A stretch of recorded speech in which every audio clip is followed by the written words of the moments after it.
साथियों, हमें इस तरह के कार्यक्रम करने की जरूरत क्यों पड़ी? मैं एक अच्छा वक्ता नहीं हो सकता, ये गलत की बात है, पर ये ठीक है कि मैंने जीवन के 35 साल संगठनात्मक ढांचे और संगठनों में काम करके गुजारे हैं। उसका एक अनुभव मेरे साथ है। मैं चाहता हूं मैं ऐसी विचारधाराओं के साथ जुड़ा रहा हूं जो क्रांतिकारी शहीद आजम शहीद भगत सिंह, उस्मानुल्लाह, बिस्मिल, लाला लाजपत राय के दर्शन को मानती हो, जिनका मानना हो कि 1947 से के अंदर मात्र अंग्रेजों के चले जाने भर से हिंदुस्तान की आजादी को हम आजादी नहीं मान सकते। 1947 में जो हुआ, यहां से मैं स्टार्ट करूंगा अपनी बात को। वो आजादी कुछ और थी और जो आजादी चाही गई थी वो आजादी कुछ और थी। जो आजादी मिली वो आजादी मिली हिंदुस्तान के चंद लोगों को, वो मिली कैपिटलिस्ट वर्ग को, वो मिली पूंजी के दोहन करने वालों को, और जो असली आजादी के हकदार थे वो था इस देश का सर्वहारा वर्ग, किसान, मजदूर, छात्र, नौजवान, जिसने आजादी की लड़ाई में अपना योगदान दिया। और जब अंग्रेज इतने चालाक थे, साथियों मैं निवेदन करूंगा, बहुत जरूरी बात करनी है तो आप बात कर रहे हैं।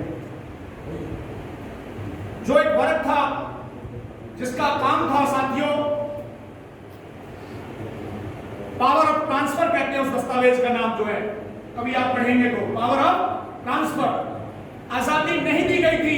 आजादी अगर दी जाती तो हिंदुस्तान के सर्वहारा वर्ग को दी जाती, किसान को दी जाती, उसका माल नीलाम नहीं होता। आज भी आजादी दी जाती तो कारखाने के मजदूर को दी जाती।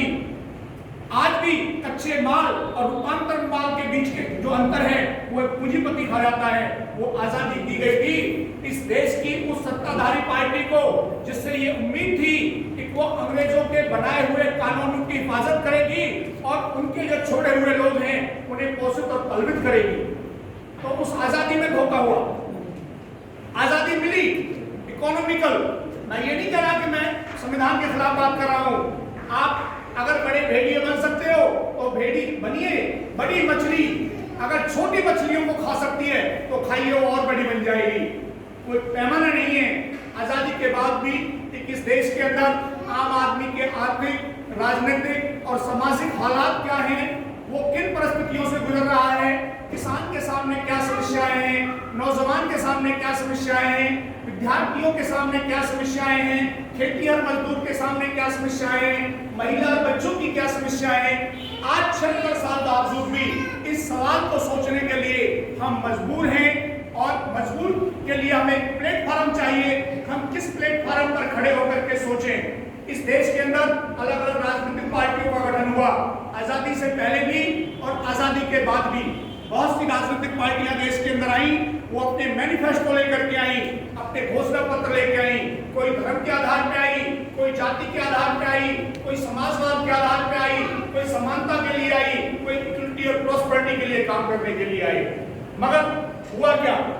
जो लोग सांप्रदायिक सौहार्द की बात करते थे, जो समाजवाद की बात करते थे, साथियों, उन साथियों के सपने भी कहीं ना कहीं चकनाचूर हो गए, क्योंकि ये व्यवस्था पूंजीवादी व्यवस्था थी।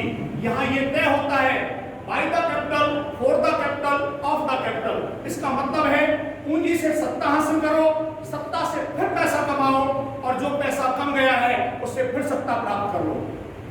यहाँ 76 साल बाद इस लोकतंत्र का दुर्भाग्य है, एक आम आदमी इस देश के अंदर चुनाव लड़ने की जरूरत नहीं कर सकता। और हमारी घोर मानसिकता ये बन गई है अवसरवादिता की।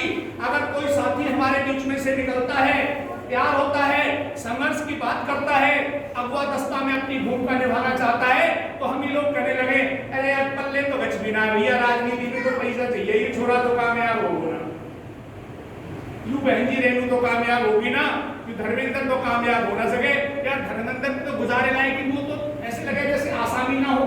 किस तरह की बातें हम हुक्का के ऊपर करते हैं, इससे वो साथी डिमोरलाइज हो जाता है।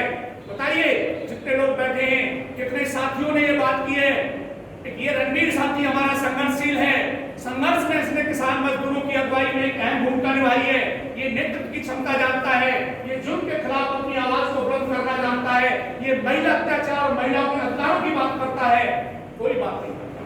जब भी हमें बात आती है तो हम आर्थिक एसेट से, आर्थिक संसाधनों से उन चीजों को तोड़ते हैं। साथियों, ध्यान रखना, यही पूंजीवादी ताकतों ने 76 साल में किया है, जहां क्लासिफिकेशन कर दिया और ये तय हो गया समाज में, जो सत्ता हासिल होगी वो पैसे से होगी, बगैर पैसे के तुम सत्ता तक नहीं पहुंच सकते। अब एक दूसरा धड़ा है, ये सोच उस धड़े की थी जो कहता था आजादी चरखे से आएगी, आजादी किससे आएगी, आजादी अहिंसा से आएगी। अब एक दूसरा धड़ा था जो कहता था करोड़ों लोगों की हिफाजत के लिए, करोड़ों लोगों की हिफाजत के लिए चंद लोगों की बलि ले लेना हिंसा नहीं बदलाव कहलाता है। बंदूक की नोक से भी आ सकती है, मगर क्यों हम संविधान के खिलाफ नहीं जा सकते, उस बात का समर्थन नहीं करते। हम एक तीसरी विचारधारा के लोग हैं जो अस्तित्व में अब आए हैं। वो समाजवादी विचारधारा के लोग हमने देखे, लोहियावादी देखे, कांग्रेसी देखे, यूनाइटेड जनता दल देखा, समाजवादी पार्टी देखी। और साथियों, जब 76 साल में लोगों को ये लगा कि इनकी आशाएं जो ये पाल करके आए थे, वो मंसूबे तो सत्ताधारी लोगों ने आम आदमी से हासिल कर लिए और सत्ता हासिल कर ली आम आदमी का सहारा लेकर के। पर 76 साल के बावजूद भी देश के लोगों की जो बुनियादी जरूरतें हैं, रोटी, कपड़ा, मकान, शिक्षा, दवाई और सम्मान, पुलिस जुल्म, वो ज्यों की त्यों खड़ी है।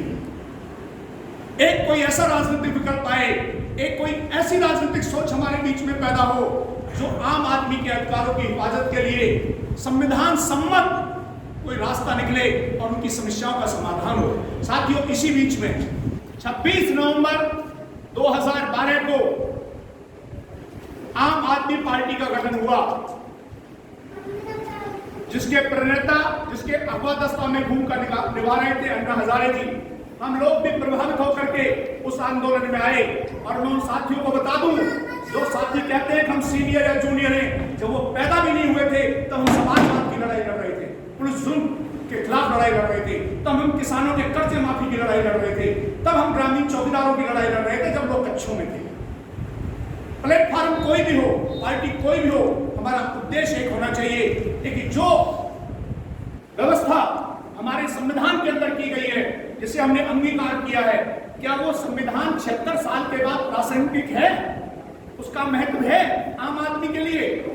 साथियों, लोकतंत्र का मतलब है लोगों द्वारा चुना गया एक तंत्र, एक ढांचा, infrastructure in favour of peoples. आदमी के लिए एक ढांचा तैयार करना, उसकी बुनियादी जरूरतों के लिए। जैसे आप अपने घर में शाम को कहीं भी कमा करके जाते हैं, वो ढांचा है, उसमें आपको पता चलता है कि हम बरसात, गर्मी, सर्दी से बचे रहेंगे। इसमें